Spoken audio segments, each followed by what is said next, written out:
Siang itu, matahari di Jakarta terasa menyengat, menembus kaca jendela apartemen mewah di kawasan elit. Di dalam, aura tegang tak kalah panasnya. Raina, dengan daster rumahan yang sudah sedikit lusuh, sedang sibuk di dapur, menyiapkan makan siang. Aroma tumis kangkung dan ayam goreng menyeruak, kontras dengan suasana hatinya yang keruh. Di ruang tamu, Ardi, suaminya, duduk santai di sofa kulit mahal, matanya terpaku pada layar televisi yang menampilkan berita bisnis. Setelan jas mahalnya tergantung rapi di sampingnya, seolah baru saja dilepas dari tubuhnya yang selalu terlihat sempurna. Raina, apa kau tidak bosan dengan masakan itu-itu saja? Suara Ardi memecah keheningan, dingin dan tanpa intonasi. Matanya masih tertuju pada televisi, seolah Raina hanyalah bayangan lewat. Raina menghela napas panjang, mencoba menahan gejolak dalam dadanya. Sudah tak terhitung berapa kali pertanyaan serupa meluncur dari bibir Ardi. Ini masakan kesukaanmu, Ardi. Kenapa tiba-tiba kau mengeluh? Jawabnya pelan, tangannya tetap cekatan mengiris tomat. Ardi mendengus, akhirnya menoleh. Sorot matanya tajam, penuh superioritas yang baru-baru ini semakin sering terpancar. Kesukaan dulu, Raina. Dulu, saat kita masih sama-sama, di bawah. Sekarang, aku sudah akan melesat. Aku butuh asupan yang setara dengan posisiku. Ia menekankan kata, di bawah, dan, melesat, dengan nada yang menyakitkan. Jantung Raina mencelos. Lagi-lagi, Ardi. Semenjak santer terdengar kabar ia akan mendapatkan promosi besar di perusahaan multinasional tempatnya bekerja, sifat sombongnya semakin menjadi-jadi.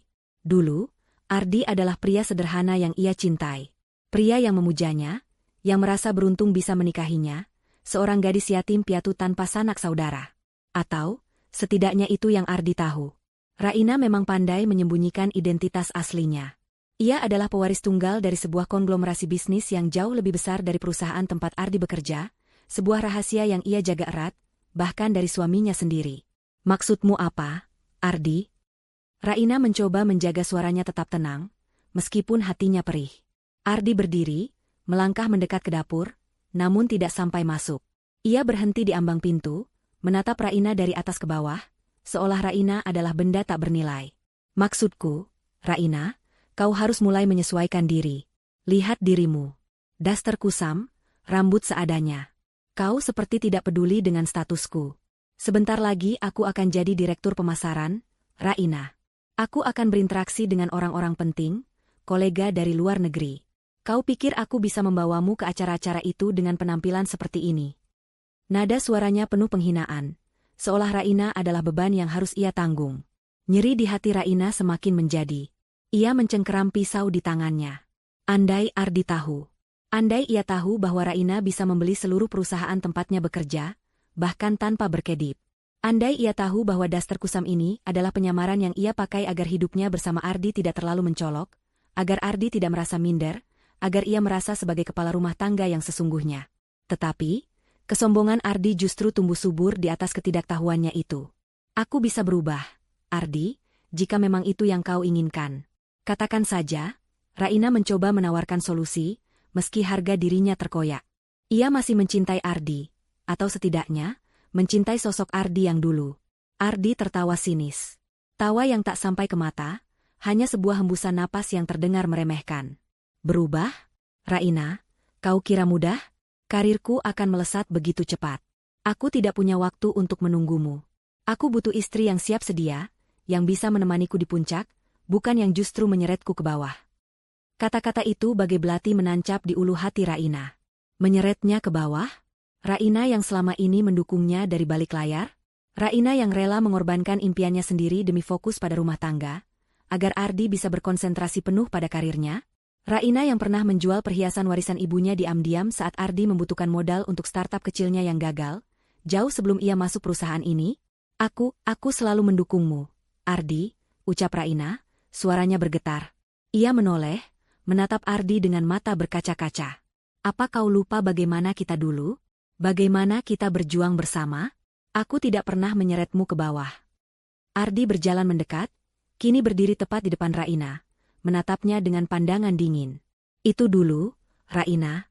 Dulu kita sama-sama miskin. Sama-sama tidak punya apa-apa.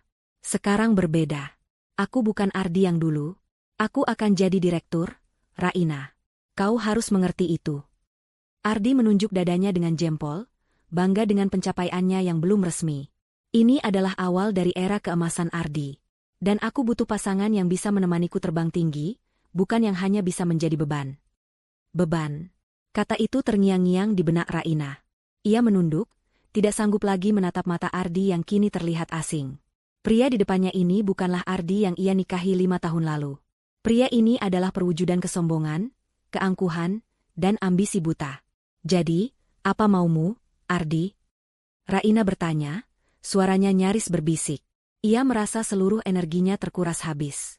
Ardi tersenyum tipis, senyum kemenangan yang menyakitkan. Aku hanya ingin kau sadar diri, Raina. Tempatmu bukan lagi di dapur dengan daster itu. Kau harus mulai memikirkan bagaimana caranya agar kau terlihat pantas berada di sampingku. Atau, jika tidak. Ia menggantungkan kalimatnya, sengaja menciptakan ketegangan. Raina mendongak, matanya menatap tajam, menantang. Atau, jika tidak apa? Ardi menipiskan bibirnya. Atau, jika tidak, kita harus mempertimbangkan kembali pernikahan ini. Kata-kata itu meluncur begitu saja, tanpa keraguan, tanpa penyesalan. Raina terpaku. Nafasnya tercekat di tenggorokan. Ancaman perceraian. Baru kali ini Ardi mengatakannya sejelas itu. Selama ini, perdebatan mereka hanya berkutat pada ketidakpuasan Ardi, namun tidak pernah sampai pada ancaman pemisahan. Dunia Raina seolah runtuh dalam sekejap.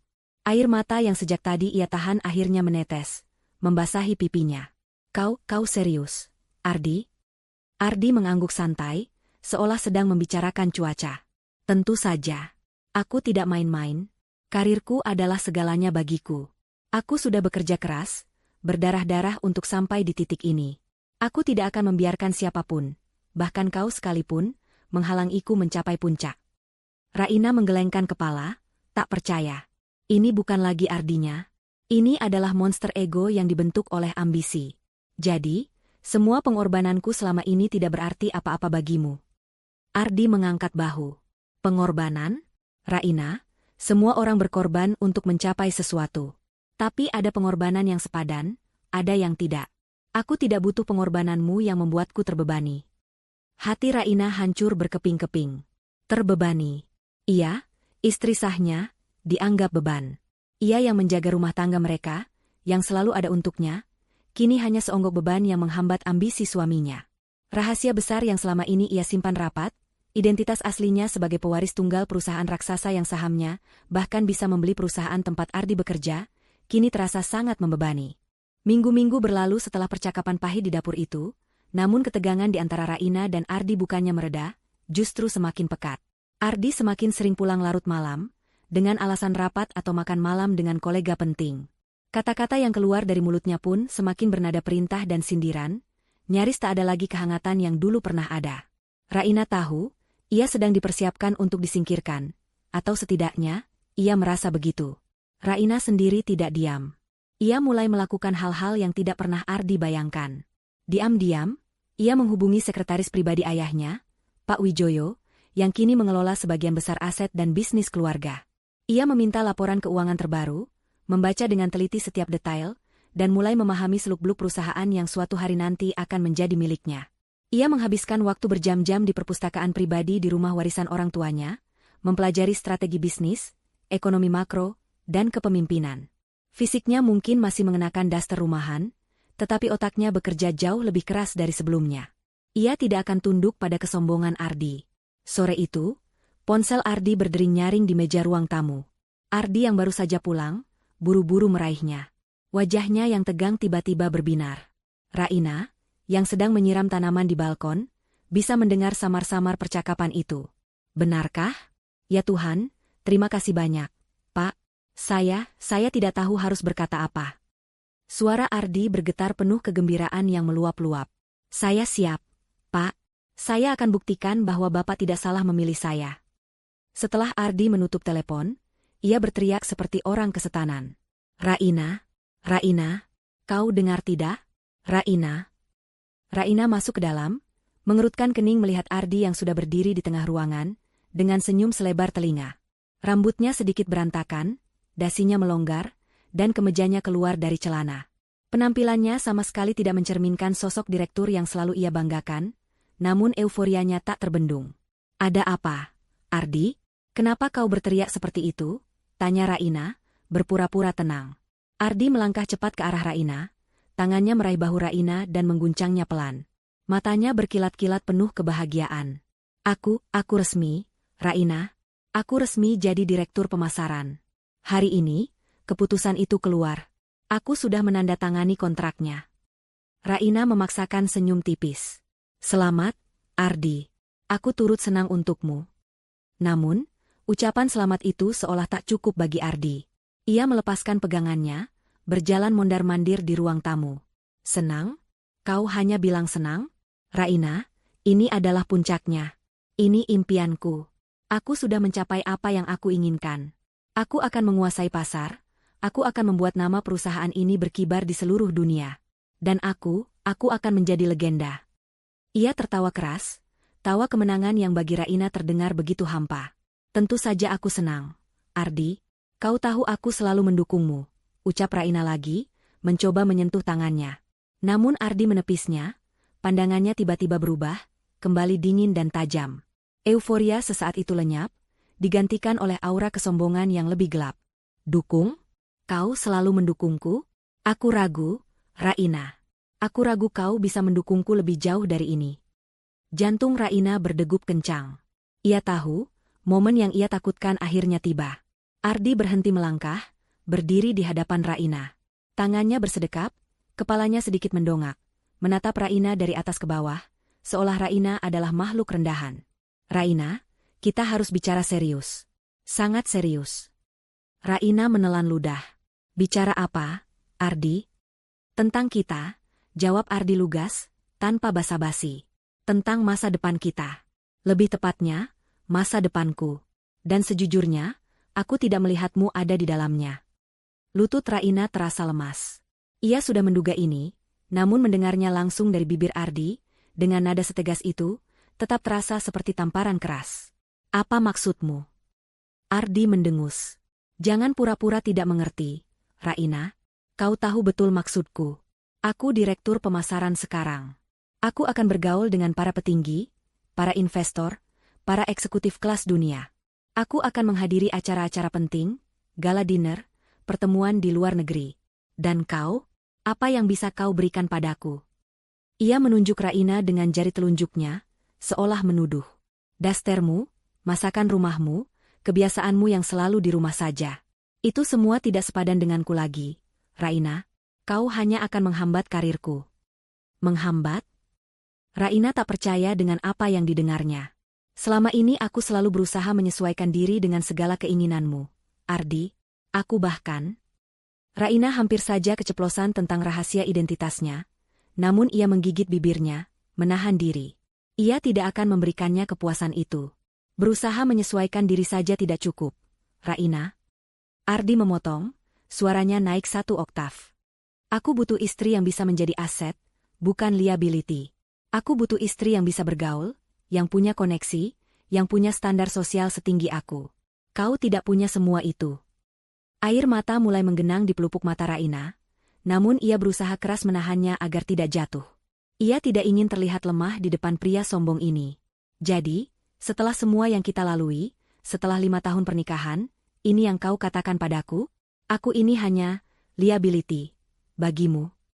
Ardi mengangguk tanpa ragu. Tepat sekali. Aku sudah mempertimbangkan ini masak-masak, Raina. Dan aku sudah mengambil keputusan. Ia menarik napas dalam-dalam, menghembuskannya perlahan, seolah sedang melakukan hal yang sangat berat, padahal tidak sama sekali. Aku ingin kita bercerai. Dunia Raina terasa berhenti berputar. Kata-kata itu, yang ia takutkan, kini diucapkan dengan begitu gamblang, begitu kejam. Seolah palu godam menghantam kepalanya. Dada Raina terasa sesak, napasnya tersendat. Ia memejamkan mata, berharap ini hanya mimpi buruk. Namun, saat ia membuka mata, wajah dingin Ardi yang penuh keputusan masih terpampang nyata di hadapannya. Cerai? Suara Raina hanya terdengar seperti bisikan, serak dan penuh kepedihan. Ya, cerai, Ardi mengulangi, kini dengan nada yang lebih tegas, seolah untuk meyakinkan Raina dan dirinya sendiri. Aku sudah tidak bisa melanjutkan pernikahan ini. Aku butuh kebebasan untuk terbang lebih tinggi. Dan kau tidak akan bisa menemaniku di sana. Aku tidak akan membiarkanmu menjadi batu sandungan bagi kesuksesanku yang sudah di depan mata. Raina terhuyung mundur selangkah. Kepalanya pening. Sakit hatinya tak terlukiskan. Ia telah memberikan segalanya untuk pria ini. Ia mencintai Ardi dengan tulus. Bahkan rela menanggalkan identitas aslinya demi hidup sederhana bersamanya. Tapi kini, semua itu tak berarti apa-apa. Kau mencampakkanku, Ardi? Tanya Raina, air mata akhirnya tak terbendung, mengalir deras membasahi pipinya. Hanya karena kau jadi direktur. Bukan mencampakkan, Raina. Ini adalah langkah maju. Aku tidak ingin membuang-buang waktu lagi, jawab Ardi, suaranya tetap datar, tanpa empati. Lagi pula, aku yakin kau akan baik-baik saja. Kau kan punya tabungan sedikit dari warisan orang tuamu. Itu cukup untuk bertahan hidup, kurasa. Kata-kata itu bagai garam yang ditaburkan ke luka menganga di hati Raina. Ia, pewaris tunggal dari ratusan miliar, bahkan mungkin triliunan rupiah, dikasihani karena tabungan sedikit. Ironi itu begitu menusuk. Namun, justru ironi itulah yang membangkitkan sesuatu di dalam dirinya. Kemarahan yang selama ini tertahan, kini mulai membara. Setelah ancaman perceraian yang dilontarkan Ardi, suasana di apartemen mewah mereka berubah menjadi medan perang dingin. Ardi semakin jarang pulang, jikapun pulang, ia akan sibuk dengan ponselnya atau pekerjaannya, mengabaikan Raina seolah wanita itu tak kasat mata. Raina, di sisi lain, mulai menata hatinya yang hancur. Ia tahu bahwa Ardi tidak akan kembali pada sosoknya yang dulu. Keputusan Ardi sudah bulat, dan Raina harus mempersiapkan diri. Pagi itu, Ardi bersiap ke kantor dengan suasana hati yang cerah. Kemeja putihnya yang disetrika rapi, dasi sutra, dan arloji mahal melingkar di pergelangan tangannya. Ia bersenandung pelan saat menyemprotkan parfum. Raina memperhatikannya dari ambang pintu kamar. Ardi bahkan tidak repot-repot menyapa atau menoleh. Aku akan pulang larut malam, kata Ardi tanpa menoleh, memasukkan dompet dan kuncinya ke dalam tas kerja. Jangan menungguku. Baiklah, jawab Raina datar. Suaranya tak menunjukkan emosi apapun. Ia sudah terbiasa dengan kalimat itu. Ardi akhirnya menoleh, menatap Raina sekilas, seolah baru menyadari keberadaannya. Dan satu lagi, katanya, suaranya lebih lembut dari biasanya, namun tetap tanpa kehangatan. Aku sudah menemukan penggantimu. Jantung Raina berdesir. Ia sudah menduga akan ada orang ketiga, namun mendengarnya secara langsung tetap saja menyesakan. Ia mencoba menahan diri untuk tidak bereaksi. Penggantiku? Ardi tersenyum kecil, senyum yang menjijikkan bagi Raina. Ya, seseorang yang jauh lebih segar, lebih tulus, dan tidak matre. Seseorang yang bisa menemaniku di puncak, tanpa beban. Raina memejamkan mata sejenak, menelan kepahitan itu. Siapa dia? Kau tidak perlu tahu, jawab Ardi angkuh. Yang jelas, dia jauh berbeda darimu. Dia memahami ambisiku, dan dia tidak akan pernah menghambatku. Ia lalu pergi, meninggalkan Raina dengan 1000 pertanyaan dan hati yang semakin lara. Di kantor megah tempat Ardi bekerja, suasana sedang sangat sibuk. Promosi Ardi sebagai direktur pemasaran baru saja diumumkan secara internal, dan ia sedang menikmati sorotan perhatian dari para kolega dan bawahannya. Ia berjalan menyusuri lorong kantor dengan dada membusung, senyum puas terpampang di wajahnya. Saat ia melewati area cubikle karyawan, matanya terpaku pada seorang wanita muda yang sedang sibuk menyusun tumpukan dokumen. Rambutnya diikat rapi, wajahnya polos tanpa polesan make-up berlebihan, dan ia mengenakan blus sederhana berwarna pastel. Ada aura kesederhanaan dan kepolosan yang memancar darinya. Permisi, suara Ardi menginterupsi kesibukan wanita itu. Wanita itu mendongak, matanya yang besar dan hitam menatap Ardi dengan sedikit terkejut. Ya, Pak Direktur. Ardi tersenyum. Kau karyawan baru di divisi apa? Saya Melati, Pak, dari divisi keuangan. Baru 2 minggu di sini, jawab Melati, suaranya lembut dan sedikit bergetar, mungkin karena gugup berhadapan langsung dengan direktur baru. Melati. Ardi mengulang nama itu, merasa ada sesuatu yang menarik. Ada apa dengan berkas-berkas ini? Kenapa kau membawanya sendiri? Melati menunduk, ini berkas-berkas lama, Pak. Saya ingin membawanya ke gudang arsip. Tapi sepertinya karyawan lain sedang sibuk. Oh, begitu, Ardi mengangguk-angguk. Kau tidak minta bantuan? Melati tersenyum tipis. senyum yang terlihat tulus dan polos. Saya tidak ingin merepotkan orang lain, Pak. Saya terbiasa mandiri. Kata-kata mandiri itu menusuk Ardi. Ia membandingkan Melati dengan Raina, yang selalu ia anggap manja dan hanya bisa menunggunya di rumah. Melati, dengan kesederhanaannya, seolah memancarkan aura yang berbeda. Biar ku bantu, Ardi meraih beberapa tumpukan berkas dari tangan Melati. Melati terkejut. Tidak perlu, Pak Direktur. Ini tugas saya. Tidak apa-apa, Ardi tersenyum menawan. Ini kesempatan untuk mengenal karyawan-karyawanku. Lagi pula, aku tidak suka melihat karyawan baru kesulitan. Ardi dan Melati berjalan beriringan menuju gudang arsip. Sepanjang jalan, Ardi bertanya banyak hal tentang Melati. Ia menemukan bahwa Melati berasal dari kota kecil, anak tunggal dari keluarga sederhana, dan harus bekerja keras untuk biaya hidupnya di Jakarta. Kisah hidup Melati yang penuh perjuangan, kesederhanaannya, dan sikapnya yang terlihat tulus dan polos, benar-benar menarik perhatian Ardi. Ia merasa Melati adalah antitesis dari Raina, yang selama ini ia anggap materialistis dan membebaninya. Kau gadis yang baik, Melati, kata Ardi saat mereka sudah selesai menaruh berkas di gudang arsip. Aku suka orang yang pekerja keras dan tidak mudah mengeluh sepertimu.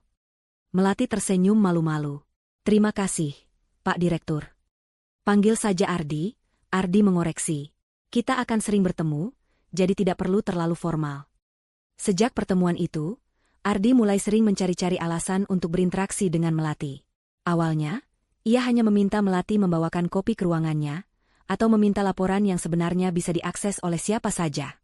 Perlahan, interaksi itu berubah menjadi obrolan ringan di sela-sela jam kerja.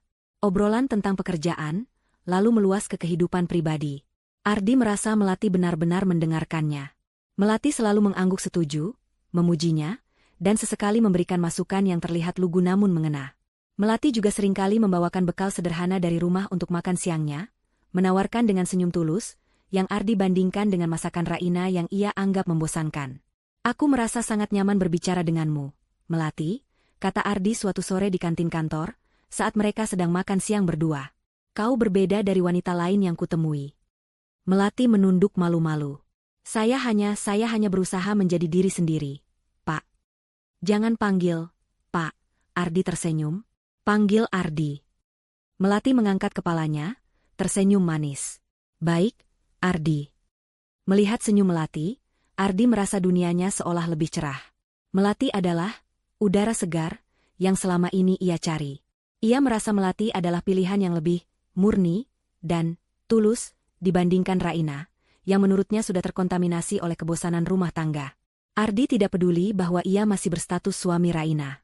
Ia merasa dirinya berhak atas yang terbaik, dan menurutnya, yang terbaik itu adalah Melati. Di rumah, Raina merasakan perubahan itu.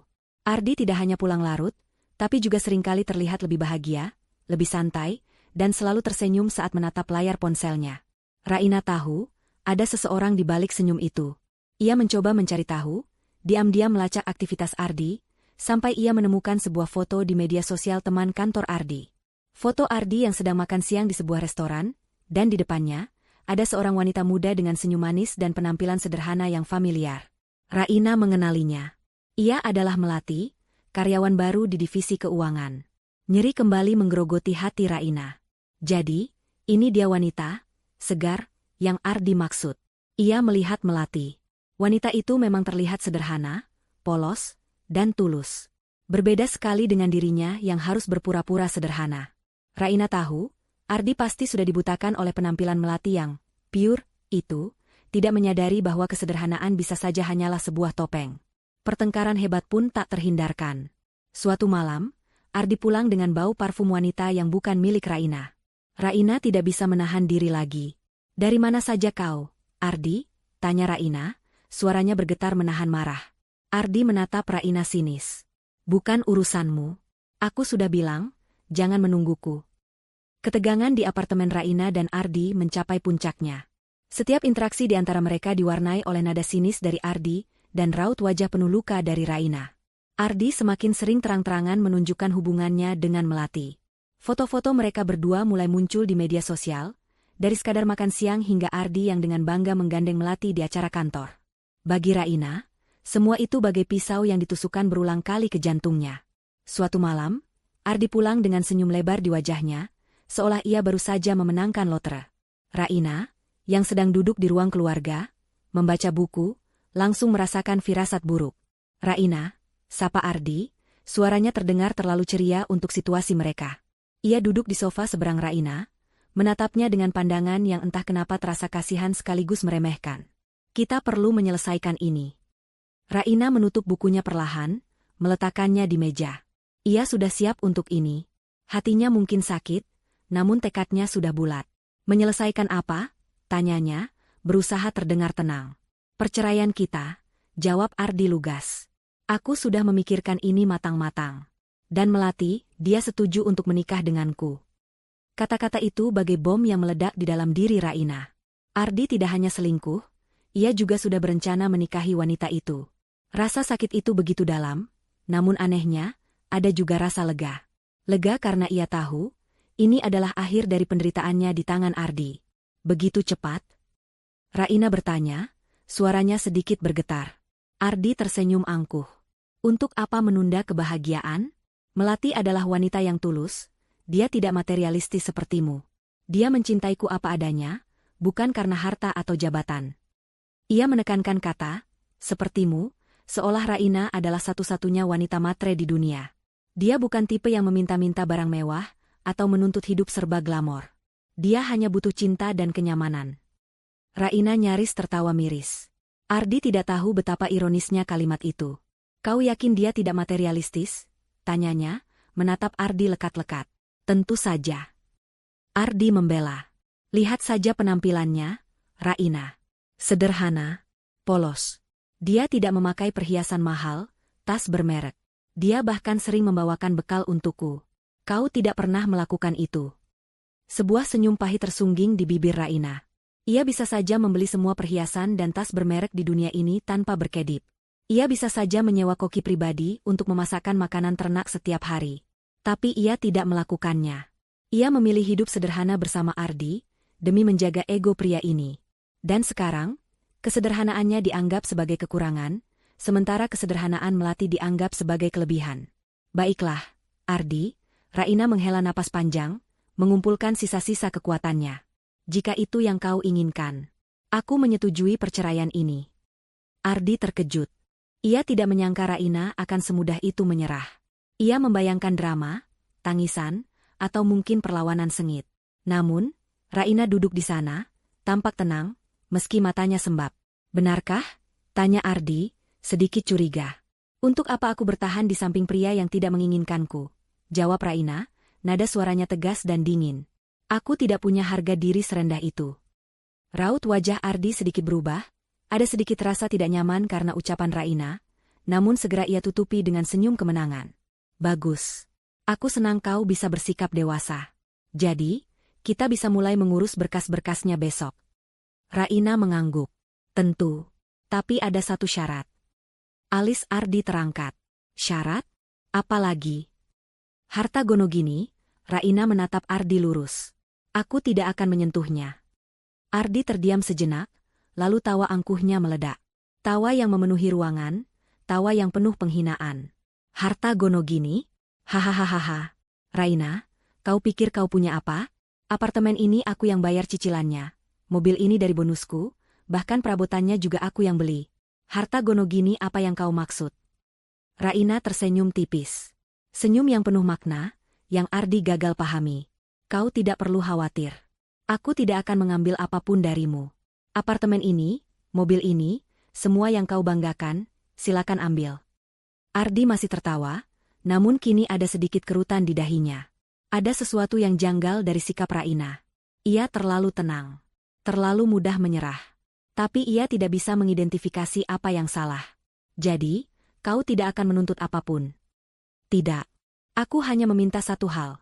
Jawab Raina, suaranya menjadi lebih rendah, lebih misterius. Setelah perceraian ini, kau tidak boleh menyentuh harta Gonogini yang akan menjadi hakku. Sekecil apapun itu. Ardi menatap Raina, masih mencoba memahami. Harta Gonogini Raina? Apa yang dia punya? Paling hanya tabungan kecil, perhiasan peninggalan orang tuanya yang ia jual dulu untuk menolong Ardi, dan beberapa baju lusuh. Jumlahnya tidak seberapa. Baik. Ardi menyetujui dengan angkuh. Ia merasa ini adalah kemenangan besar. Raina menyerah tanpa perlawanan, dan ia tidak akan kehilangan sepeser pun. Aku setuju. Harta Gonogini MU, silakan ambil. Aku tidak butuh apa-apa darimu. Bagus, Raina mengangguk puas. Kalau begitu, aku akan mengurus pengacara. Kau akan menerima suratnya dalam waktu dekat. Ardi berdiri, merasa lega. Beban berat seolah terangkat dari pundaknya. Ia membayangkan masa depannya yang cerah bersama Melati, tanpa Raina yang ia anggap sebagai penghalang. Terima kasih, Raina. Aku menghargai kerjasamamu. Ia berbalik, melangkah menuju kamar tidur utama, yang dulunya adalah kamar mereka. Raina menatap punggung Ardi yang menjauh. Air mata yang sejak tadi ia tahan, kini menetes perlahan. Hatinya memang sakit, sangat sakit. Namun, ada juga rasa kekuatan yang tumbuh dari dasar jiwanya. Ia tidak akan membiarkan Ardi menghancurkan dirinya. Ia akan bangkit. Dan ia akan menunjukkan pada Ardi, bahwa harga diri dan integritas jauh lebih berharga daripada semua jabatan dan kekuasaan duniawi. Keesokan harinya, Raina menghubungi pengacara kepercayaannya, seorang wanita parubaya yang juga merupakan penasihat hukum keluarga besarnya. Ia menjelaskan situasinya dengan tenang, tanpa emosi, seolah sedang membahas transaksi bisnis. Pengacara itu, Ibu Lestari, menatap Raina dengan ekspresi tak percaya. Nona Raina, Anda yakin dengan keputusan ini? Tanya Ibu Lestari, yang tahu persis siapa Raina sebenarnya. Anda adalah pewaris tunggal Kencana Group. Kekayaan Anda tak terhingga. Apakah Anda akan membiarkan Tuan Ardi lepas begitu saja setelah semua perlakuan ini? Raina tersenyum tipis. Saya ingin dia tahu, Bu Lestari, bahwa ada hal-hal yang tidak bisa dibeli dengan jabatan dan kesombongan. Saya ingin dia merasakan konsekuensi dari perbuatannya, bukan karena dia menipu pewaris kaya, tapi karena dia menyakiti seorang istri yang tulus. Ibu Lestari mengangguk pelan, mulai memahami jalan pikiran Raina. Jadi, Anda tidak akan menuntut apapun. Tidak secara langsung, jawab Raina. Saya ingin perceraian ini berjalan mulus di mata hukum, tanpa drama harta Gonogini. Biarkan dia berpikir bahwa dia menang besar. Namun, pastikan ada klausul yang jelas di perjanjian perceraian, yang menyatakan bahwa saya tidak akan menuntut harta bersama, tetapi juga bahwa dia tidak boleh mengklaim atau menyentuh aset pribadi saya, sekecil apapun itu, yang akan menjadi hak saya pasca perceraian. Ibu Lestari mengangguk. Itu bisa diatur, Nona. Setelah keputusan perceraian yang menyakitkan namun melegakan itu, kehidupan Raina dan Ardi berputar 180 derajat, memasuki babak baru yang kontras. Ardi, yang kini merasa bebas dari beban Raina, segera melangkah maju dengan kepala tegak, penuh keangkuhan dan optimisme yang membutakan. Ardi dan Melati tidak menunggu lama. Dalam hitungan minggu setelah putusan cerai resmi keluar, mereka melangsungkan pernikahan sederhana namun megah di mata Ardi. Ia memamerkan Melati kemana-mana, di pesta kantor, di acara-acara sosial, bahkan dalam unggahan media sosial yang selalu dihiasi dengan caption puitis tentang cinta sejati, dan pasangan yang mendukung penuh impian. Ardi yakin, ia telah membuat keputusan terbaik dalam hidupnya. Ia merasa Melati adalah jawaban atas semua doa dan ambisinya. Melati, di sisi lain, menikmati perhatian dan status yang didapatkan dari Ardi. Ia dengan cepat beradaptasi dengan gaya hidup barunya, meskipun sesekali terlihat kikuk dalam balutan gaun-gaun mahal, atau saat harus berinteraksi dengan kolega-kolega penting Ardi. Namun, ia selalu tersenyum manis, memuji Ardi di depan umum, dan berpura-pura menjadi istri idaman yang sepenuhnya mendukung suaminya. Ardi, yang dibutakan oleh pujian dan penampilan polos Melati, tidak melihat sedikitpun celah dalam kepribadian barunya. Baginya, Melati adalah simbol kesuksesan barunya, bukti bahwa ia memang berhak mendapatkan yang terbaik. Mereka menempati apartemen yang dulunya ditempati Ardi dan Raina. Ardi tidak segan-segan mengganti semua perabotan yang dulunya adalah pilihan Raina, mendekorasi ulang sesuai seleranya dan Melati. Ia ingin menghapus semua jejak Raina dari hidupnya. Ardi menghabiskan banyak uang untuk Melati, membeli perhiasan, tas bermerek, dan pakaian desainer, yang Melati terima dengan wajah malu-malu dan ucapan terima kasih yang tulus. Ardi merasa bangga karena ia bisa memanjakan istri barunya, sesuatu yang ia klaim tidak pernah Raina butuhkan karena sifat Raina yang tidak materialistis. Ia tidak tahu bahwa Melati, di balik senyum polosnya, mulai menghitung setiap nilai dari barang-barang pemberian Ardi.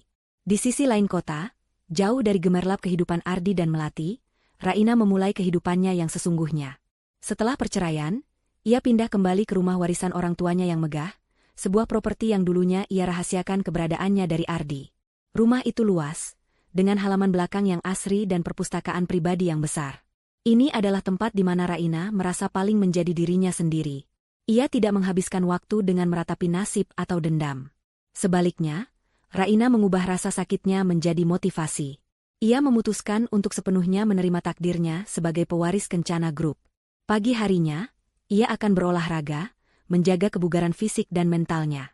Siangnya, ia menghabiskan berjam-jam di perpustakaan, bukan lagi membaca buku-buku umum, melainkan laporan keuangan, tren pasar, dan biografi para pemimpin bisnis sukses.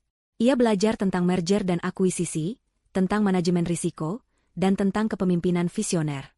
Sore harinya, ia akan mengadakan pertemuan daring dengan Pak Wijoyo, sekretaris sekaligus penasihat kepercayaan ayahnya, yang kini bertindak sebagai CEO sementara Kencana Group. Pak Wijoyo adalah sosok yang bijaksana dan loyal. Ia tahu persis betapa berharganya Raina. Ia dengan sabar membimbing Raina, menjelaskan struktur perusahaan yang kompleks, memperkenalkan Raina pada jajaran direksi dan manajer kunci secara online terlebih dahulu, dan melibatkannya dalam setiap pengambilan keputusan penting. Raina tidak terburu-buru. Ia ingin memahami setiap detail, setiap roda penggerak dalam kerajaan bisnisnya. "Nona Raina, Anda sangat cepat beradaptasi," puji Pak Wijoyo suatu hari. "Saya yakin, Anda akan menjadi pemimpin yang luar biasa." Raina tersenyum tipis. "Saya tidak punya pilihan, Pak Wijoyo. Saya harus membuktikan kepada diri sendiri, dan juga kepada orang yang meremehkan saya, bahwa nilai seseorang tidak ditentukan oleh omongan orang lain." Penampilannya pun berubah drastis. Daster lusuh Raina kini terganti dengan setelan blazer yang elegan, gaun-gaun kerja yang berkelas, dan make-up tipis yang menonjolkan kecantikan alaminya. Rambutnya yang dulu sering diikat seadanya, kini tertata rapi. Ia memancarkan aura kepercayaan diri dan kecerdasan yang selama ini ia sembunyikan. Raina tidak lagi mencoba menyembunyikan identitasnya. Ia siap mengambil alih posisinya. Hubungan Raina dengan teman-temannya yang sempat merenggang akibat pernikahannya dengan Ardi pun kembali terjalin. Teman-teman lamanya, yang mengetahui status aslinya, terkejut namun juga bangga melihat transformasi Raina. Mereka melihat tekad baja di mata wanita itu. Raina tidak berbicara banyak tentang Ardi, namun ia tidak bisa menyembunyikan rasa sakit yang masih ada. Namun, di balik rasa sakit itu, ada sebuah kekuatan baru yang lahir. Beberapa bulan kemudian, Raina merasa sudah siap. Ia telah menyerap begitu banyak informasi, memahami alur bisnis Kencana Group, dan mulai merumuskan visi dan strateginya sendiri. Ia mengadakan pertemuan dengan Pak Wijoyo. "Pak Wijoyo," kata Raina, matanya memancarkan tekad yang kuat. "Saya rasa, sudah saatnya. Saya siap untuk mengambil alih." Pak Wijoyo tersenyum bangga. "Saya tahu Anda sudah siap, Nona Raina. Apa yang akan menjadi langkah pertama Anda?" "Pertama, kita akan melakukan restrukturisasi besar-besaran di beberapa divisi," jawab Raina. "Dan kedua, saya ingin identitas saya sebagai pewaris utama diumumkan secara resmi kepada publik, terutama kepada seluruh karyawan." Pak Wijoyo mengangguk. "Itu akan menjadi pengumuman yang sangat besar, Nona. Terutama karena posisi Anda selama ini dirahasiakan." Raina tersenyum tipis. "Memang harus begitu, Pak Wijoyo. Saya ingin semua orang tahu, siapa pemilik sejati perusahaan ini. Terutama seseorang yang kini bekerja di sana." Ada kilat di mata Raina, kilat yang bukan lagi berisi dendam, melainkan keadilan dan harga diri yang akan segera ditegakkan. Ia tidak peduli lagi dengan Ardi secara emosional. Baginya, Ardi hanyalah sebuah babak kelam yang harus ia lalui untuk mencapai titik ini. Raina, sang pewaris sejati, kini berdiri kokoh di atas kakinya sendiri, siap mengambil alih tahta yang memang seharusnya menjadi miliknya. Ia tidak lagi peduli dengan apa yang Ardi pikirkan, tidak lagi mencari validasi dari pria itu. Fokusnya kini hanya pada satu hal, membuktikan bahwa ia adalah seorang pemimpin yang cakap, wanita yang kuat, dan bahwa ia bisa berdiri tegak setelah badai yang menerpanya. Hidup baru Raina telah dimulai, sebuah hidup yang penuh potensi dan kekuatan, jauh dari bayang-bayang kesombongan Ardi. Sejak Raina secara diam-diam mulai terlibat dalam operasional Kencana Group, perubahan mulai terasa, perlahan tapi pasti, di seluruh lini perusahaan. Beberapa bulan setelah perceraiannya, bahkan sebelum identitasnya diumumkan secara resmi, efek dari keputusan-keputusan yang diambil Raina bersama Pak Wijoyo sudah mulai tampak. Di kantor pusat, desas-desus tentang adanya pewaris misterius yang mulai aktif menjadi gosip hangat. Kabar itu berembus dari rapat-rapat internal para direksi, di mana keputusan-keputusan strategis yang sebelumnya hanya diambil oleh Pak Wijoyo kini terasa lebih berani dan visioner. Para direktur senior mulai merasakan ada tangan kuat yang mengendalikan di balik layar, seorang visioner yang muda dan brilian. Mereka belum tahu siapa sosok itu, namun aura kepemimpinan yang baru terasa begitu jelas. Beberapa kebijakan baru diterapkan. Kebijakan yang sebelumnya terasa kuno dan birokratis mulai direformasi. Proses persetujuan menjadi lebih cepat, program-program pelatihan karyawan digalakan, dan fokus pada inovasi produk menjadi prioritas utama. Kantor yang dulunya terasa stagnan, kini mulai berdenyut dengan energi baru. Para karyawan, dari level terendah hingga manajer menengah, mulai merasakan angin perubahan ini. Ada harapan baru, semangat baru. Kau dengar tidak? Katanya ada pewaris yang sudah pulang dan mulai turun tangan. Bisik seorang karyawan di kantin, sambil melirik ke arah Ardi yang sedang makan siang dengan Melati. Iya, aku juga dengar. Katanya masih muda, tapi otaknya encer sekali. Timpal karyawan lain. Beberapa kebijakan baru itu, ide-idenya gila tapi efektif. Ardi, sebagai direktur pemasaran, tentu saja ikut merasakan perubahan ini. Awalnya, ia menyambutnya dengan antusias. Ia mengira itu adalah hasil dari kepemimpinannya sebagai direktur baru. Namun, seiring waktu, ia mulai merasa ada tekanan dan pengawasan yang lebih ketat dari pihak manajemen atas, terutama dari kantor pusat Kencana Group. Setiap proposal pemasaran yang ia ajukan, setiap kampanye yang ia rancang, harus melewati serangkaian peninjauan yang lebih ketat. Ada detail-detail yang harus ia penuhi, analisis data yang lebih mendalam, dan presentasi yang harus lebih meyakinkan. Ini jauh berbeda dari sebelumnya, di mana ia bisa bergerak lebih bebas. Pak Ardi, laporan proyek X kurang detail di bagian analisis SWOT, ujar seorang manajer senior dari divisi strategi, yang dulunya tidak terlalu banyak berkomentar. Bagian riset pasar Anda juga belum mencakup demografi Z. Ardi mengerutkan kening. Bukankah data yang kemarin sudah cukup lengkap, Pak? Manajer itu menggeleng. Arahan dari atas sekarang lebih ketat, Pak Direktur. Mereka menginginkan insight yang lebih mendalam. Kita harus bisa menjelaskan setiap keputusan dengan data yang valid dan terukur. Ardi mulai merasa gerah. Kebebasannya sebagai direktur seolah terenggut. Ia merasa seperti sedang diawasi dengan mikroskop. Setiap langkahnya terasa terkunci. Semangat kerjanya mulai menurun. Ia merasa ada yang salah, namun tidak bisa mengidentifikasi apa. Ia hanya tahu, ada tangan baru yang menarik tali kendali dari atas. Bukan hanya soal pekerjaan. Bahkan gaya hidupnya pun terasa tidak nyaman. Dulu, ia bisa dengan leluasa menghabiskan anggaran untuk makan malam mewah dengan klien atau relasi.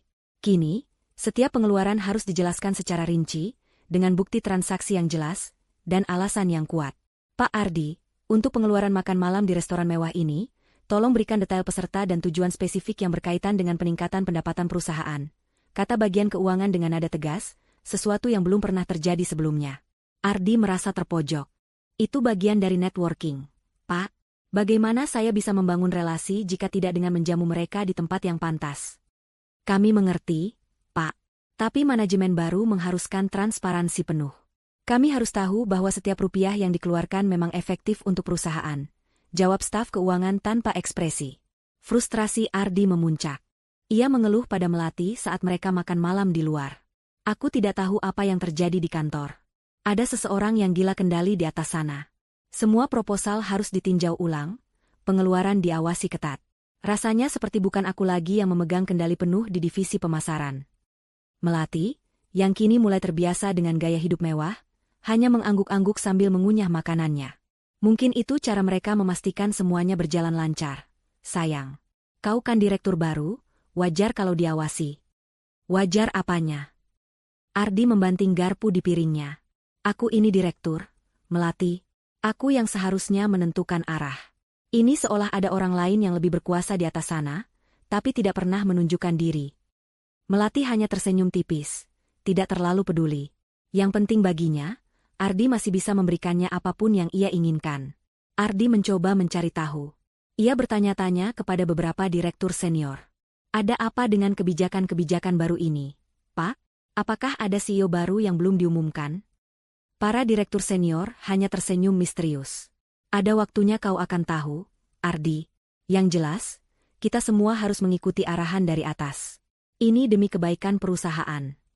Keadaan ini membuat Ardi tidak nyaman. Ia mulai merasa terancam. Posisinya sebagai direktur, yang dulu ia banggakan, kini terasa seperti sangkar emas. Ia selalu merasa ada mata yang mengawasinya, ada bayangan yang mengikutinya. Aura kebebasan dan kekuasaan yang dulu ia rasakan, kini perlahan terkikis. Ardi bahkan sempat menghubungi beberapa koneksinya di perusahaan lain, bertanya-tanya apakah mereka mendengar desas-desus tentang Kencana Group. Namun, jawabannya selalu sama, Kencana Group sedang dalam fase transisi kepemimpinan. Kabarnya, pewaris tunggalnya yang selama ini dirahasiakan, sudah mulai aktif. Itu sebabnya banyak perubahan. Pewaris tunggal? Nama itu berputar di kepala Ardi. Siapa? Selama ini yang ia tahu, Kencana Group dikelola oleh CEO sementara dan para direktur senior. Tidak pernah ada kabar tentang pewaris. Ia mencoba menepis pikiran-pikiran aneh. Tidak mungkin ada hubungannya dengan Raina. Raina tidak punya koneksi apapun dengan perusahaan sebesar itu. Ia hanya wanita sederhana yang hidup dari warisan kecilnya. Namun, di dalam lubuk hatinya, kecurigaan itu mulai tumbuh. Meskipun ia menampiknya mati-matian, bayangan Raina yang terlihat tenang saat perceraian, tatapan mata Raina yang penuh makna saat ia mengatakan, "Kau akan tahu nanti," kini mulai menghantui pikirannya. Ardi memaksakan diri untuk tidak memikirkannya. Ia adalah direktur pemasaran yang sukses. Ia memiliki melati, seorang istri yang cantik dan penurut. Hidupnya sempurna. Tidak ada yang bisa menghancurkannya. Ia harus tetap fokus pada karirnya, pada ambisinya. Namun, setiap pagi saat ia memasuki kantor, ia merasakan tekanan itu. Setiap rapat, ia merasa ada mata yang mengawasinya. Setiap keputusan yang ia ambil, ia tahu akan dianalisis dengan ketat oleh tangan tak terlihat dari atas. Puncak kesombongan Ardi mulai diuji. Ia tidak tahu bahwa ujian sesungguhnya baru akan dimulai. Dan ia tidak tahu bahwa tangan tak terlihat itu adalah tangan yang pernah ia cengkeram erat, lalu ia campakkan begitu saja. Perubahan di Kencana Group semakin intens, dan Ardi mulai merasa sangat tidak nyaman. Tekanan dari manajemen atas terasa mencekik, dan desas-desus tentang pewaris misterius yang aktif di balik layar semakin kencang berembus di koridor-koridor perusahaan. Ardi, dengan sifat dasarnya yang penuh kecurigaan dan paranoid, tidak bisa lagi mengabaikan keanehan ini. Setiap kali ada rapat penting dengan jajaran direksi dan manajer senior, Ardi selalu merasakan kehadiran yang aneh. Ada aura yang familiar, namun ia tidak bisa memastikan siapa atau dari mana asalnya. Ia seringkali merasa ada pandangan mata yang mengawasinya, mengamati setiap gerak-geriknya, setiap kata yang keluar dari mulutnya. Ardi mencoba mencari sumber pandangan itu, namun selalu nihil. Ruangan rapat dipenuhi wajah-wajah yang sudah ia kenal, atau setidaknya, ia pikir ia kenal. "Pak Ardi, apa Anda setuju dengan strategi penetrasi pasar yang baru ini?" tanya seorang direktur dari divisi riset dan pengembangan, yang biasanya pendiam.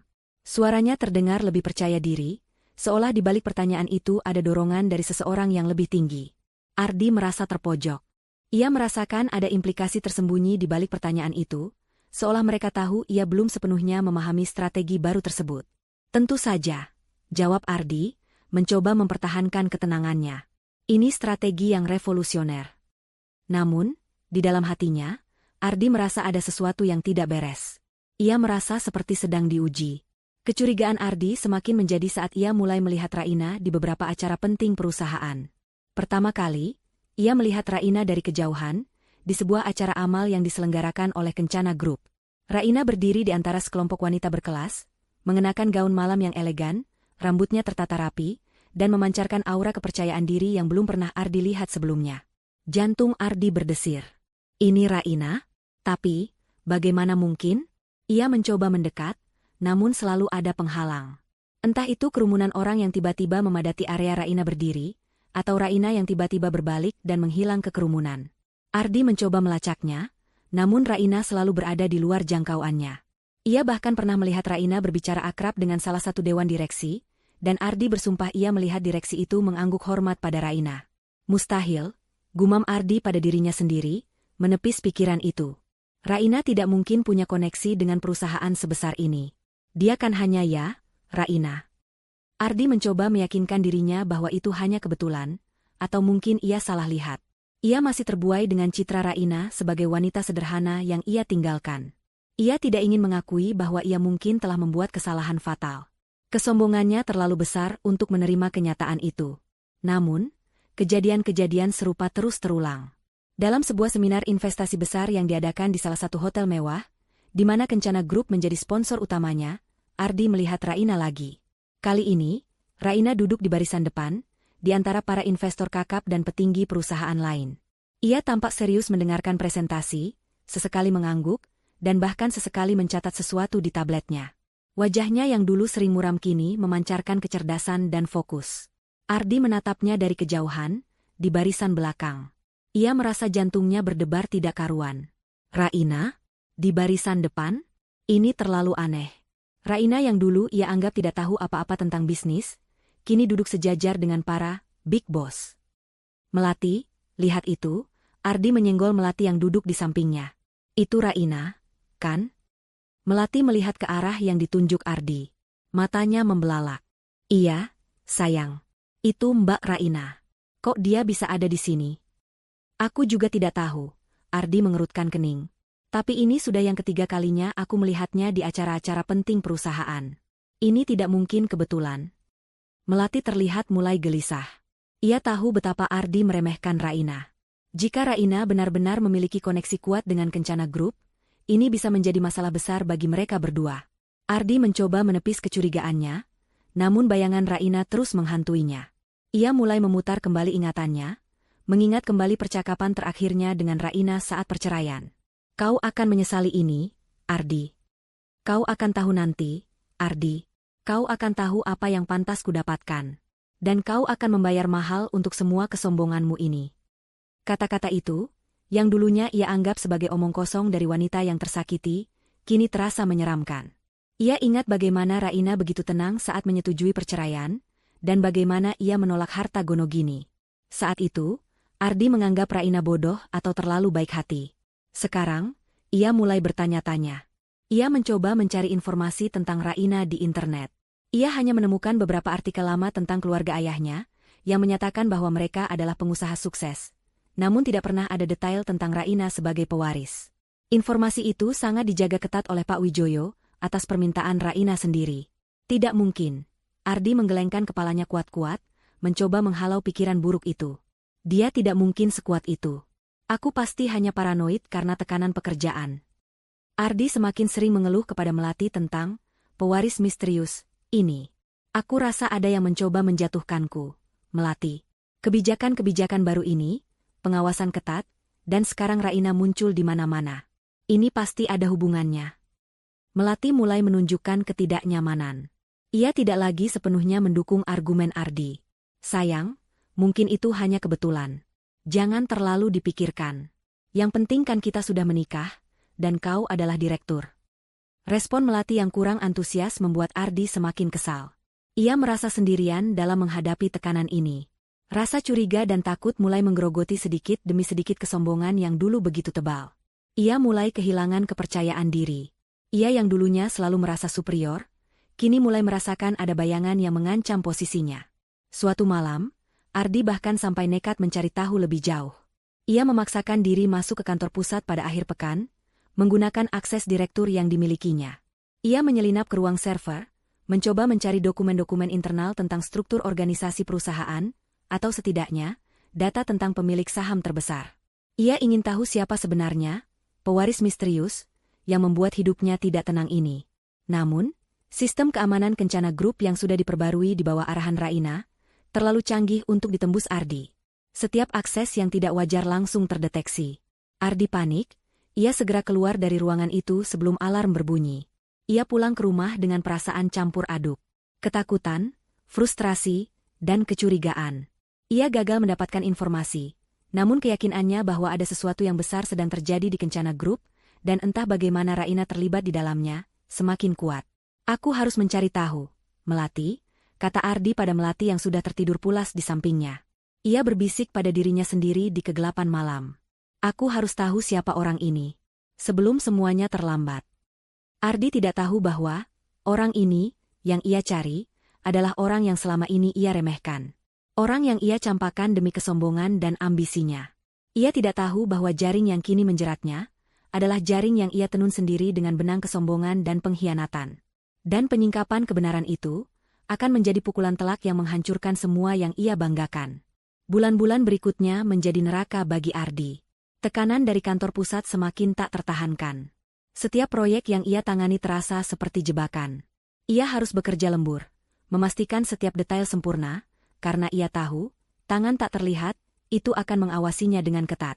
Kecurigaannya terhadap Raina semakin kuat, namun ia terus berusaha menepisnya, mencari berbagai alasan logis untuk menjelaskan kehadiran Raina di acara-acara perusahaan. Ardi semakin kurus, matanya cekung, dan senyum angkuhnya kini jarang terlihat. Melati, yang dulu selalu memuji dan mendukungnya, kini seringkali mengeluh tentang Ardi yang semakin sibuk dan tegang. "Sayang, kau kenapa? Kau tidak seperti Ardi yang dulu," Melati sering berkata, suaranya terdengar jengkel. Ia mulai bosan dengan Ardi yang frustrasi dan tidak lagi bisa memberikannya perhatian penuh. Hari yang ditunggu-tunggu pun tiba. Sebuah email pemberitahuan mendadak tersebar ke seluruh karyawan Kencana Group. Rapat umum pemegang saham akan diadakan untuk mengumumkan CEO baru perusahaan. Pengumuman ini bersifat rahasia dan sangat penting. Seluruh karyawan wajib hadir. Antusiasme dan rasa penasaran memenuhi kantor. Siapa sosok yang selama ini menjadi dalang di balik semua perubahan ini? Siapa yang akan memimpin Kencana Group ke era baru? Ardi merasakan jantungnya berdebar kencang. Firasat buruk menyelimuti dirinya. Ia mencoba menenangkan diri, meyakinkan bahwa ini hanyalah CEO baru yang akan menggantikan Pak Wijoyo. Namun, di dalam lubuk hatinya, ia merasakan ada sesuatu yang lebih besar dari sekadar pergantian jabatan biasa. Ia teringat kembali semua keanehan, semua tatapan misterius, dan terutama, penampakan Raina di acara-acara penting.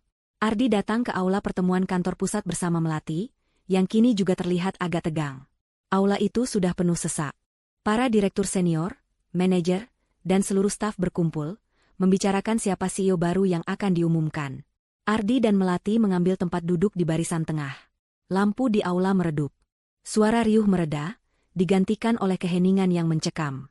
Sebuah sorot lampu menyoroti panggung. Pak Wijoyo, CEO sementara, melangkah maju ke podium, wajahnya memancarkan senyum yang penuh rahasia. "Selamat pagi, Bapak dan Ibu sekalian," suara Pak Wijoyo menggelegar melalui mikrofon. "Hari ini adalah hari yang sangat bersejarah bagi Kencana Group. Setelah melalui masa transisi yang dinamis, kami dengan bangga mengumumkan pemimpin baru kita." Ardi mengepalkan tangannya. Jantungnya berdebar semakin kencang. Ia mencoba menebak-nebak siapa sosok itu. Beberapa nama direktur senior terlintas di benaknya. Sosok ini adalah seorang visioner muda, yang telah dibimbing sejak lama untuk memimpin perusahaan ini ke tingkat yang lebih tinggi. Beliau telah menunjukkan kapasitas dan integritas luar biasa, serta pemahaman mendalam tentang visi dan misi Kencana Group. Pak Wijoyo berhenti sejenak. Tatapannya menyapu seluruh ruangan, seolah mencari seseorang. Matanya berhenti di barisan tengah, tempat Ardi duduk. Ardi merasakan tatapan itu menusuknya. "Tanpa berlama-lama lagi," lanjut Pak Wijoyo, "dengan segala hormat, saya persembahkan kepada Anda semua, CEO baru Kencana Group, Nona Raina Ayu Lestari." Dek! Dunia Ardi runtuh dalam sekejap. Namanya disebut. Nama itu? Raina? Tidak mungkin. Semua mata di aula menoleh ke arah panggung, tempat sebuah pintu samping kini terbuka. Dengan gemuruh sorak-sorai dan tepuk tangan yang memekakan telinga, Raina melangkah keluar. Ia mengenakan setelan blazer berwarna biru tua yang elegan, rambutnya ditata rapi, wajahnya memancarkan ketenangan dan kepercayaan diri yang luar biasa. Senyumnya tipis, namun penuh kekuatan. Ia melangkah anggun ke podium, mengambil alih mikrofon dari Pak Wijoyo, yang kini tersenyum bangga di sampingnya. Ardi terpaku di kursinya. Matanya membelalak, mulutnya sedikit terbuka, tubuhnya terasa beku. Ia berusaha mencerna apa yang baru saja ia lihat dan dengar. Raina? CEO baru? Pewaris misterius itu? Adalah Raina? Mantan istrinya? Melati di sampingnya juga sama terkejutnya. Wajahnya pucat pasi, matanya membulat sempurna. Ia mencengkeram lengan Ardi kuat-kuat. "Sayang itu Mbak Raina," bisiknya, suaranya bergetar. Ardi tidak bisa menjawab. Pikirannya kosong.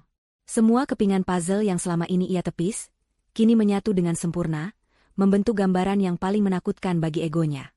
Kehadiran Raina di acara-acara perusahaan, tatapan aneh dari para direktur, pengawasan ketat, semua itu masuk akal sekarang. Raina adalah pewaris. Raina adalah pemilik sebenarnya dari kerajaan ini. Dan ia, Ardi, adalah direktur pemasaran di bawah kepemimpinan mantan istrinya sendiri. Di panggung, Raina mulai berbicara. Suaranya terdengar jelas, percaya diri, dan berwibawa. Selamat pagi, Bapak dan Ibu sekalian. Saya Raina Ayu Lestari. Saya berdiri di sini hari ini bukan hanya sebagai CEO baru Kencana Group, tetapi juga sebagai bagian dari keluarga besar perusahaan ini.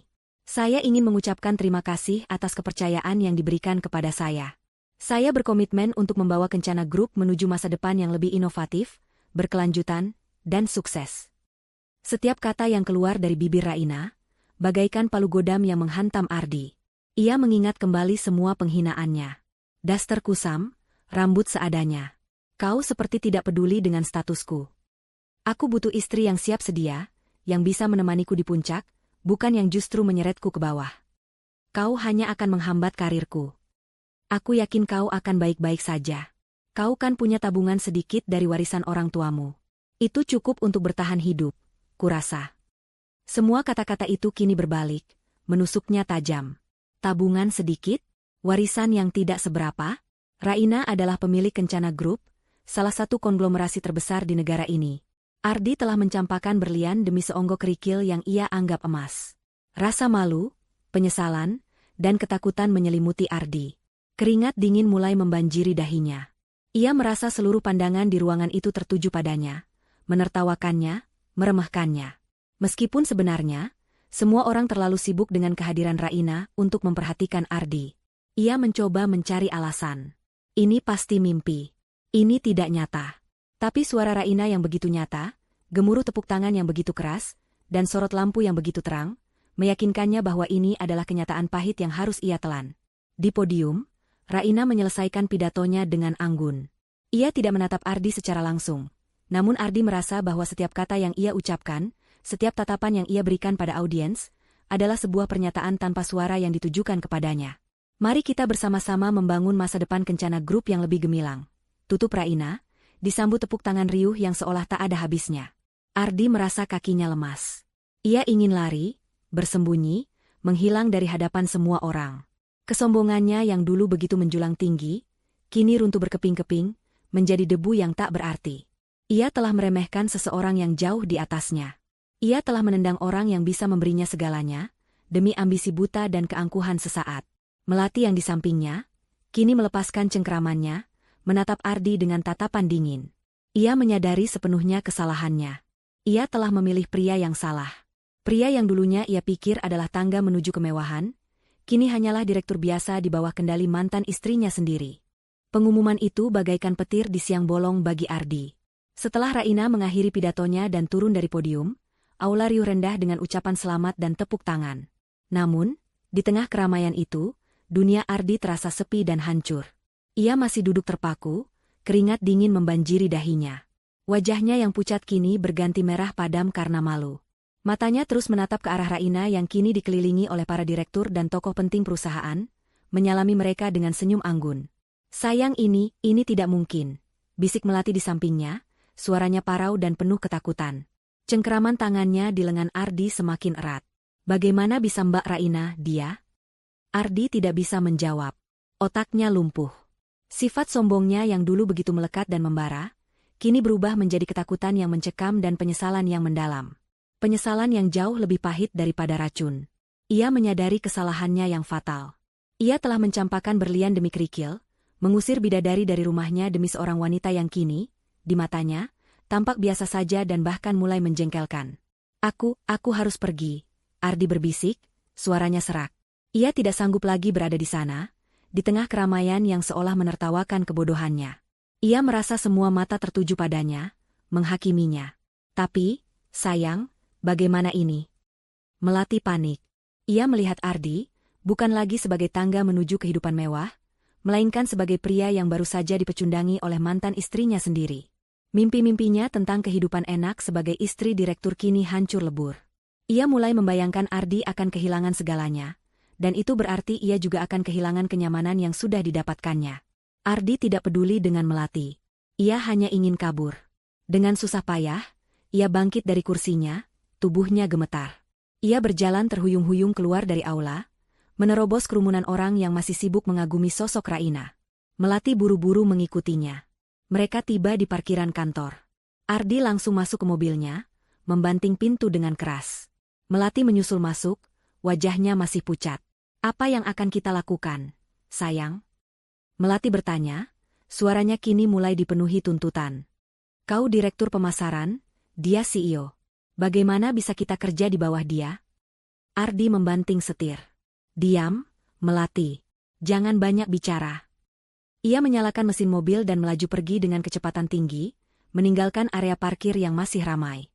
Sepanjang perjalanan pulang, hening mencekam menyelimuti mobil. Ardi memacu kendaraan dengan ugal-ugalan, pikirannya berkecamuk. Gambar-gambar penghinaannya kepada Raina berkelebat di benaknya. Kau hanya akan menghambat karirku. Aku tidak butuh istri yang hanya bisa menjadi beban. Tabunganmu hanya sedikit. Aku butuh istri yang sepadan denganku. Dan kini, Raina ada di puncak. Jauh di atasnya. Mengendalikan seluruh perusahaan, termasuk Ardi sendiri. Ini adalah karma yang paling brutal yang pernah ia bayangkan. Setibanya di apartemen, suasana tegang itu pecah. Ardi membanting kunci di meja, lalu duduk di sofa dengan wajah kusut. Melati berdiri di depannya, tangannya bersedekap, ekspresinya berubah dari panik menjadi marah. Jadi, ini rencanamu? Melati memulai, suaranya tajam. Kau bilang dia wanita biasa, tidak punya apa-apa. Kau bilang dia hanya akan menghambatmu. Tapi sekarang, dia CEO. Dia pemilik perusahaan ini. Kau sudah membohongiku. Ardi mendongak, matanya menatap Melati tajam. Aku tidak membohongimu. Aku sendiri tidak tahu. Aku juga ditipu. Ditipu? Atau terlalu sombong untuk melihat kenyataan? Balas Melati, suaranya meninggi.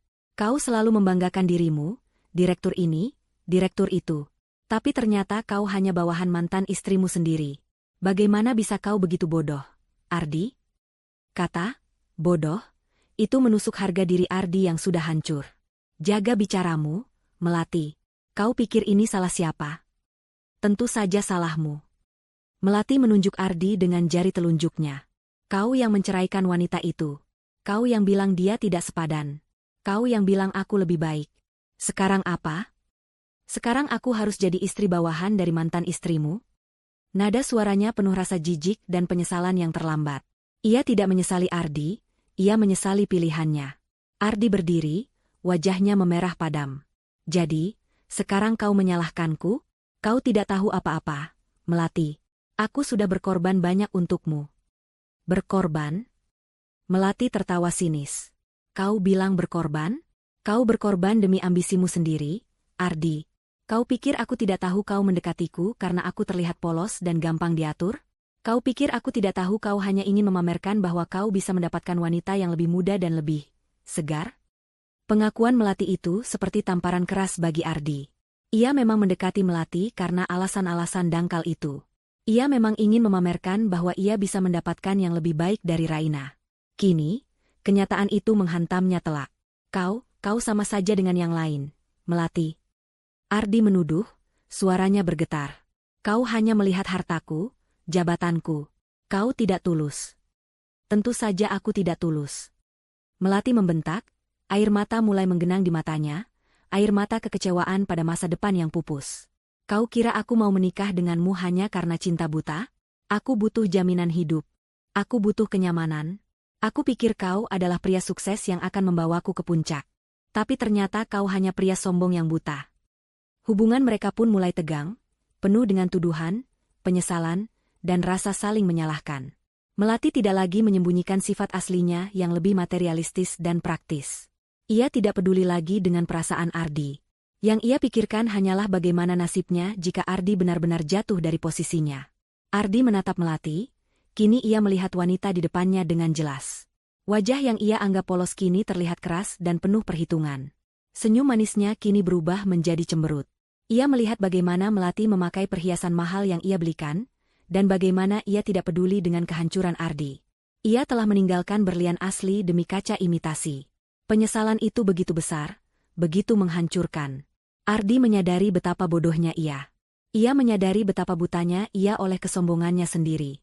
Raina, wanita yang ia buang, adalah wanita yang selama ini ia remehkan. Wanita yang ia kira lemah dan tidak punya apa-apa. Kini ia adalah bosnya. Dan Ardi tahu, konsekuensinya tidak akan main-main. Malam itu, Ardi tidak bisa tidur. Ia terus memikirkan Raina. Sosok Raina yang dulu selalu sabar menghadapinya, sosok Raina yang kini berdiri anggun di podium sebagai CEO. Ia membandingkan Raina dengan Melati, yang kini tidur membelakanginya, tidak peduli dengan penderitaannya. Hati Ardi terasa perih. Ia telah kehilangan segalanya. Cintanya, harga dirinya, dan kini, mungkin juga karirnya.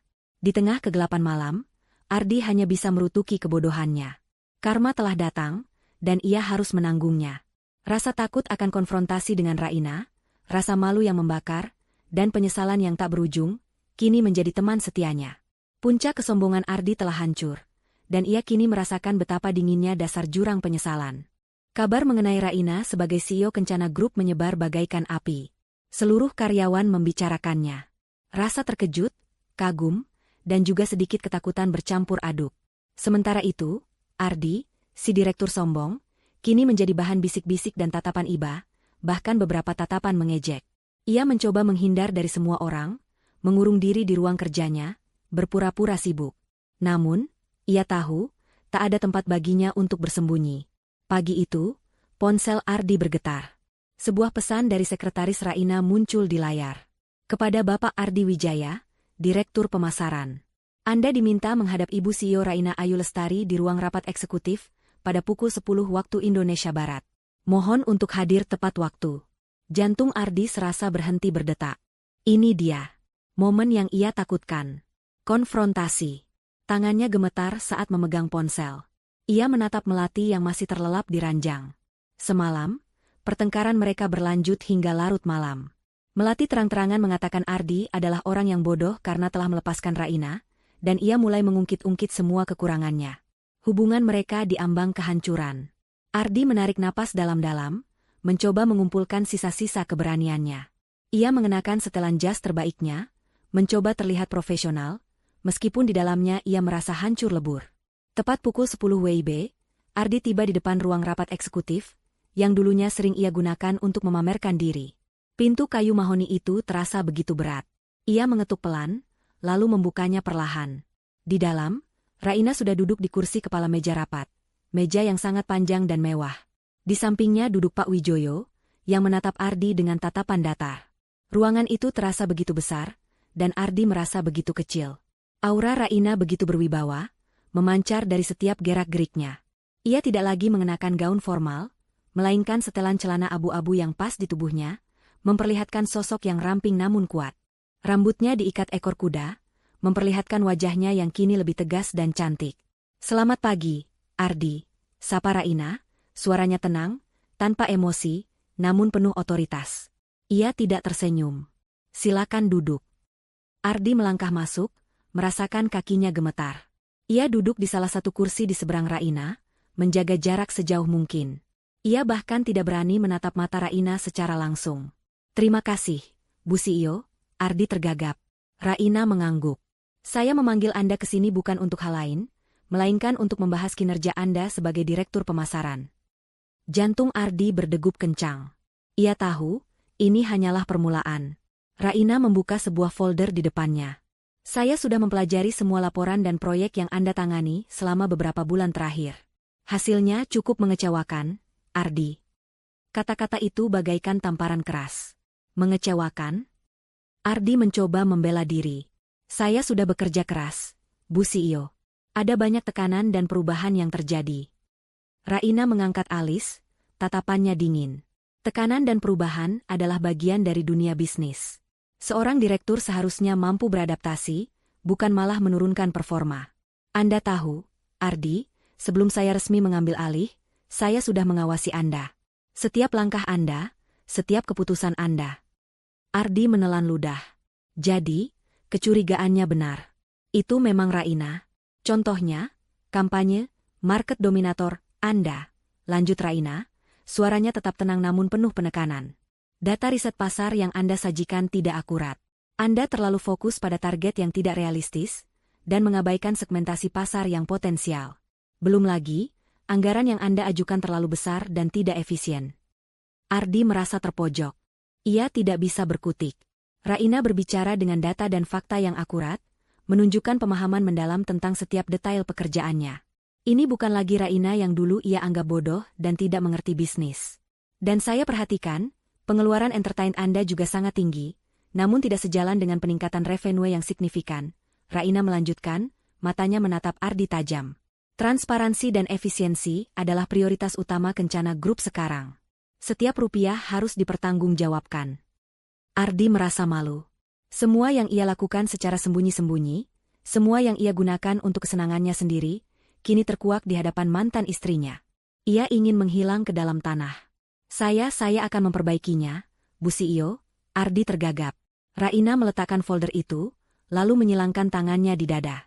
Matanya kini menatap Ardi secara langsung, tatapan yang menembus hingga ke relung jiwa. Baik. Sekarang kita bicara tentang hal lain. Hal yang lebih personal, namun berkaitan erat dengan integritas seorang pemimpin. Ardi merasa jantungnya berdebar kencang. Ia tahu, ini dia puncak dari pembalasan Raina. Ardi, Raina memulai, suaranya kini lebih lembut, namun justru terasa lebih menusuk. Masih ingatkah kau bagaimana dulu kau meremehkanku? Bagaimana kau selalu menganggapku sebagai beban yang akan menghambat karirmu? Ardi menunduk, tidak sanggup menatap mata Raina. Raina, dulu, kau selalu membanggakan dirimu sebagai direktur yang hebat. Potong Raina, kau mengatakan aku tidak sepadan denganmu, karena aku hanya wanita biasa yang tidak tahu apa-apa tentang bisnis. Kau bahkan mengancam akan menceraikanku, karena aku tidak bisa menemanimu terbang tinggi. Setiap kata yang Raina ucapkan, bagai pisau yang berbalik menusuk Ardi.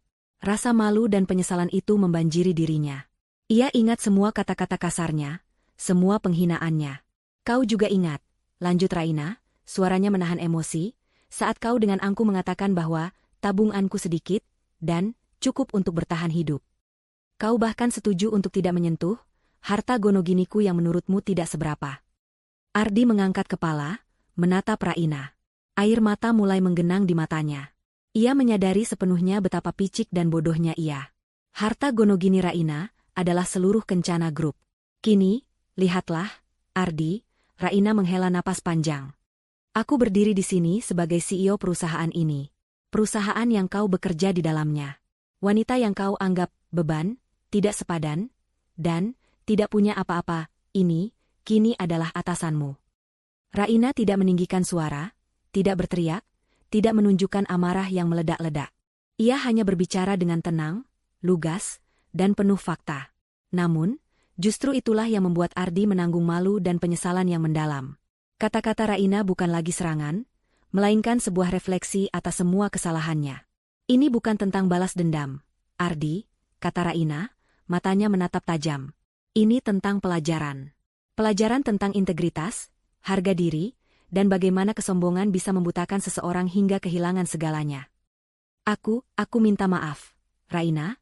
Ardi akhirnya bisa mengeluarkan suara. Air matanya menetes. Aku sangat menyesal. Aku bodoh. Aku dibutakan oleh ambisi. Raina menatap Ardi dengan tatapan yang sulit diartikan. Ada sedikit rasa kasihan, namun juga kekecewaan yang mendalam. Penyesalanmu datang terlambat, Ardi. Dulu, aku sudah mencoba menahanmu, mencoba mengingatkanmu. Tapi kau terlalu tinggi dengan kesombonganmu. Ia kemudian mengambil napas dalam-dalam. Saya tidak akan menyingkirkan Anda begitu saja tanpa pilihan. Saya selalu percaya pada kesempatan kedua, meskipun Anda tidak pernah memberikannya kepada saya. Ardi mendongak, ada sedikit harapan di matanya. Setelah kekalahan telak di ruang rapat eksekutif, Ardi meninggalkan Kencana Group dengan kepala tertunduk.